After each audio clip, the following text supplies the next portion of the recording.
Now that proclamation, we preach Christ, is supported by two other aspects of the way that gospel truth needs to be proclaimed. We herald gospel truth, but then there's two other things Paul says here. Teaching and admonishing.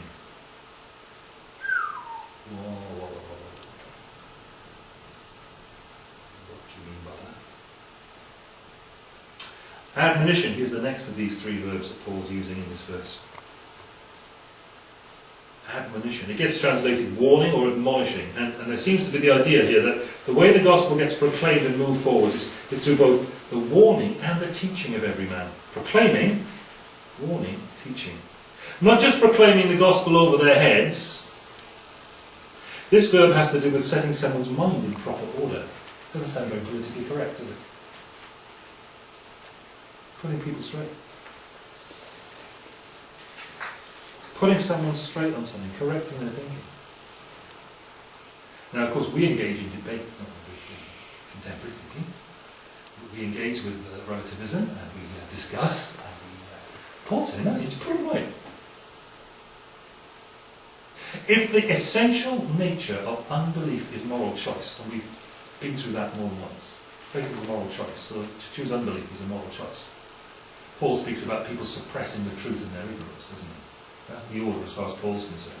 The point of suppressing the truth is to be able to go on living the way you want to. That's it. If that's the situation, then Paul's saying, look, what you need to do is just put the straight on it. Paul seems to think it's a regular part of what was necessary for new and for old Christians, but definitely part of his missionary role. For new Christians, Acts 20 verse 31, he talks about being heavily involved in doing this for those new Christians down at Ephesus when they were new Christians. Getting their minds straight. But personal admonition. Heavily involved in it at Corinth and at Thessalonica, where mature Christians and church leaders are the focus of attention. It's an ongoing thing, 1 Corinthians 4:14 and 1 Thessalonians 5:12. It's use of correcting those who hold false beliefs too, Titus 3:10. Correcting the thinking, getting their heads straight. It's sometimes the gospel servant's role to straighten out the thinking of those for whom he is responsible to God. We are not responsible to people not to offend them. Although unnecessarily offending people is reprehensible every time. We're responsible to God to help them get their heads straight.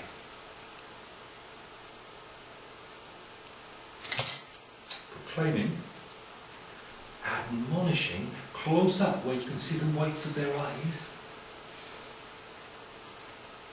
See it like this. Thirdly, it's his role to teach.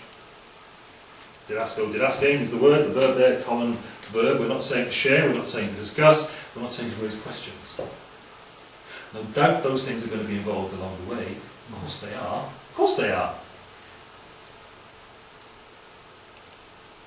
But not by any means to the exclusion of this activity to teach. This word didasko is put in a very different phrase at a later point of the sentence. It comes a little apart from those two other words. And then it's qualified with the expression, with all wisdom, to teach, with all wisdom. Now, put me straight on this. I think people are really interested in wisdom. I think our young people are really interested in what's wise. I think if you spend time talking to and listening with people of all ages, but particularly I'm finding at the moment with young people, if you say something, I think, that sounds wise. That's wise. They love that. Am I on my own? Is it just because I'm going bald and grey? What is it? Is that the situation? That's it. That's wise. I've had young people tell me that sounds wise. That's wise. People are looking for wisdom because as we grow up, we begin to encounter the limits of our own understanding. We begin to learn that there's a whole world out there we just don't get, and we can't. And how do you deal with that? And there's a wisdom vacuum, and Paul is saying, teach into that wisdom vacuum. Teach them with all wisdom. Show them the way. People, okay. You look at me like, man's love is rocket. Probably true. But try it this way. We're reading all this stuff about postmodernism. We're reading all this stuff about people don't have a big picture to understand the world. We're hearing a lot about the lack of a meta-narrative. That's the jargon, isn't it? People don't have a meta-narrative. They don't know where they fit in the big picture. And they feel lost in it all. And so they get involved in all sorts of things to try and plug that. Teach wisdom into that gaps as well. We proclaim Christ. We admonish people because, actually people do feel the limits of, and the pain of the limits of their own morality. Put the thinking straight. You're not going to get satisfaction down that avenue. You're not going to find fulfillment in that way. Get your thinking straight about this. That's not what fulfills this fulfillment. And then when there's this gap, and when there's this hole, and there's this need, felt need for wisdom and understanding, we teach into that gap. We teach into that hole. Think of Paul in Athens. Where was he? In front of the Areopagus. Full of, all those people who've got all this intellectual learning, understanding, and wisdom. Sophos, right? The big deal. They're a big deal. And Paul says, yeah, I walked around, he said, yeah, I've seen it. There's the altar to the unknown God we don't know. Now let me tell you, the one you don't know, we proclaim to you. Here's wisdom.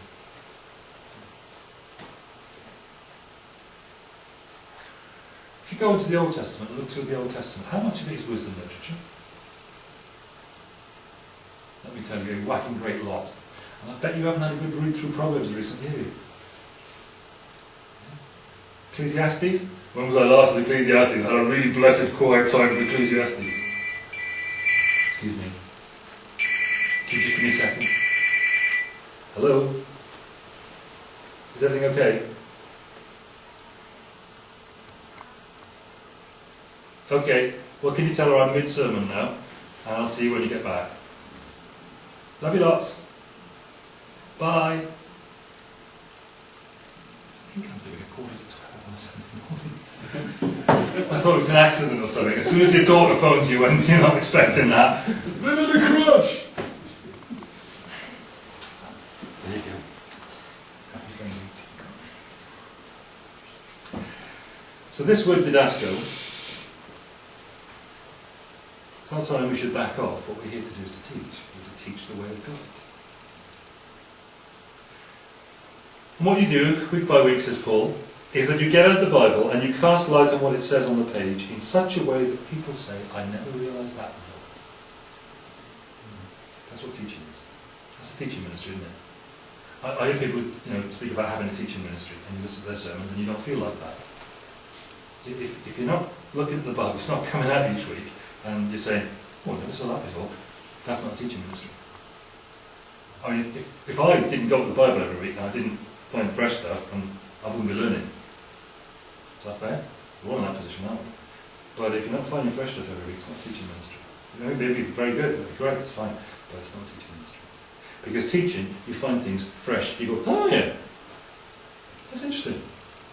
You're not saying, oh yeah, he's telling us what we've always heard and feel comfortable with. You're not saying that, it's not a teaching ministry. Ah yes, that's what we always like to hear. Chances are that's not a teaching ministry. A teaching ministry is actually quite unsettling. It's not good, is it? You feel a bit, yeah, but it is good. So long as what's happening is we're seeing fresh things and learning from God week by week. Of course, good teachers reinforce from time to time the things they've needed to teach before. It's a sort of reminder to stimulate you to hold some thinking that Peter writes about. But if there's not alongside that the bringing of a steady stream of new things out of the treasury alongside the old, then something amiss and deeply unapostolic and unbiblical at that point is happening in that ministry. Teaching is an essential part of it, but please don't lose sight of that in all wisdom bit. In all wisdom, because the end of it is wisdom. The end of it is not knowledge. The end of it is not new jargon. The end of it is not anything but wisdom. A practical application of truth to life. I was thrilled the other day in Bosnia to hear from one of the missionary girls in the church where Ben's preaching. She said, she was translating for me.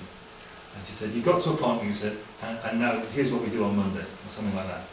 Here's what we do about this on Monday. He said, just like Ben. He says to us, if somebody is teaching you all sorts of things and doesn't tell you what to go and do about it, don't listen to him.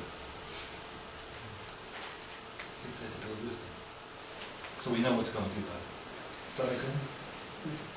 I'll have to remember that for later on when I get to the conclusion. Now then, just quickly to recap, okay? Here's where we've come. The core of Paul's mission, the core of our mission is 1, proclaiming Christ, 2, with a point, and 3, with a passion. We've done proclaiming Christ. Here's the second bit. You do it with a